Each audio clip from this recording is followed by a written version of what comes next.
amb un acord d'investidura.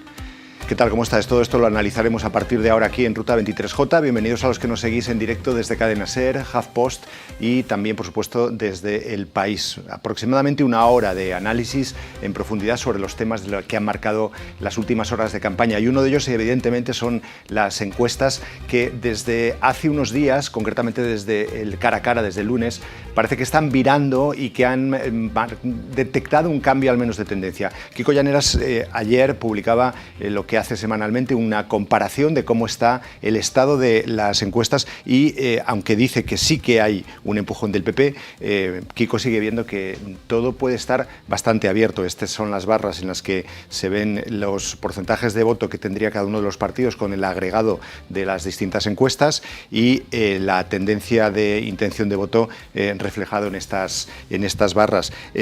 Kiko, mirando estos números, ¿qué es lo que te dicen a ti estas encuestas, este agregado de todo lo que está pasando? Hola, Carlos. Pues exactamente lo que estaba resumiendo, ¿no? O sea, veníamos de unas semanas desde que se anunciaron estas elecciones en las que la tendencia más clara era una subida del PSOE, que no era enorme, pero era continuada, era paulatina y eso la fue arrastrando varias semanas el PSOE. Y con él la suma de izquierdas venía ganando terreno. El lunes, cuando hacía los mismos números que estabas mostrando de ayer, los hacía el lunes, la situación era de prácticamente un empate. O sea, pensando en probabilidades de un gobierno hacia la derecha o hacia la izquierda, con los datos del lunes, el símil más parecido hubiese sido hablar de cara o cruz. ¿Qué pasa el lunes? Hay el cara a cara y, sea por el cara a cara o por otro motivo, parece que ese es el gran factor, la subida del Partido Socialista se para y lo que vemos es una recuperación del Partido Popular. El Partido Popular está avanzando en la mayoría de sondeos o muchos sondeos durante esta semana y la situación hoy es que vuelve a tener, digamos que esa suma de PP más Vox vuelve a ser el resultado más probable. Yo los coloco en torno a 179 escaños, hacen falta 176. Entonces la lectura de esto es sí, parecen que en cierta ventaja. 3 escaños de margen es muy poco, tú lo decías, las elecciones están por decidir. De hecho, si miramos el tracking de 40dB que hace para El País y la cadena SER, todavía no llega a esos 179, ¿no? En el tracking de hoy, yo creo que PP y Vox llegan justos a esa mayoría absoluta de 176. Aquí, ¿qué estamos viendo? Siempre hablamos de 2 o 3 conceptos: la fidelidad en el voto, la transferencia de voto de unos partidos a otros, del Partido Socialista al Partido Popular especialmente, o de la desmovilización del voto de la izquierda. ¿Qué es lo que está haciendo Sumar a PP y Vox? El tracking es perfecto para ver eso, ¿no? Al final, como vemos los cambios día a día, hay dos señales claras. Primero, más movilización en torno al PP. O sea, el PP sube mucho en intención directa de voto, que es la típica señal un poco de sus simpatizantes están más dispuestos a contestar encuestas y te entran más. Cuando tú, digamos, le pides a la gente, oiga, ¿quiere usted responder una encuesta? ¿No? Entonces vemos, es el típico empujón de movilización. Pues está una semana con buena prensa, digamos, y eso se ve, se refleja en las encuestas. Entonces las encuestas de 40dB capturan exactamente eso, más intención directa de voto. Y luego me llama la atención lo que vemos con los flujos entre PP y Vox, que el PP esta semana los mejora en los dos sentidos. Es decir, la gente que votó a Vox en 2019 y que ahora dice que votaría al PP es más hoy que hace una semana. Y la gente que en 2019 votó al PP y ahora dice que votaría a Vox es menos. Es decir, las fugas que del PP hacia Vox son menos hoy que hace una semana. O sea, sí que da la sensación de que parte del crecimiento del PP es en detrimento de su socio potencial, el partido a su derecha. De hecho, es que Feijóo en los últimos 3 días está insistiendo mucho en eso, ¿no? En el voto útil, en el que si se quieren conseguir grandes mayorías, a los votantes de Vox les pide, ya sé que no somos vuestro partido, pero aún así, en esta vez, votarnos. Hoy, por cierto, en Oviedo, Feijóo, hablando de esto, decía, ojo con no tirar los votos a la basura, lo decía así. Si no unimos el voto, habrá miles de votos que no consigan un escaño. Y nosotros, por esos miles de votos, perderemos un escaño. Un escaño en esta provincia y en otra, y en otra, y en otra, y en otra, son 20 escaños. Y 20 escaños es lo que nos hace falta para gobernar en solitario. Aquí, Kiko, sé que es un terreno muy pantanoso el de la ley electoral, pero casi como si fueses como si estuvieses dando clase, ¿no? ¿Por qué habla de votos perdidos? ¿A qué se refiere Feijóo con esto de ojo a quién votamos porque puede que haya votos que se vayan a la basura? Es exactamente, es el mensaje que vemos una y otra vez en diferentes elecciones. El partido grande de un bloque pide, digamos, habla del voto útil. Es un reclamo exitoso, por eso se usa.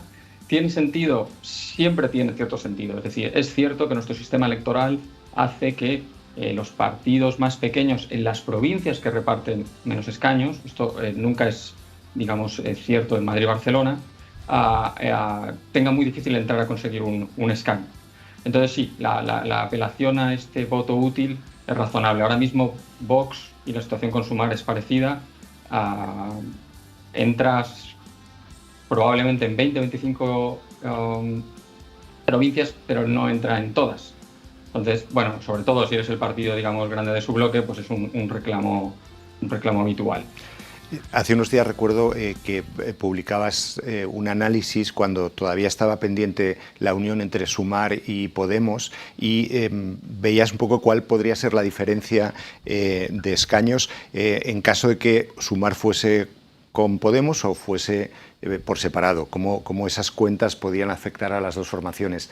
En el caso de PP-Vox, ¿hay ya un análisis de cuáles pueden ser las provincias en donde se estén jugando unos cuantos escaños el PP si hay más votantes de Vox, o todavía es prematuro de calcular esto?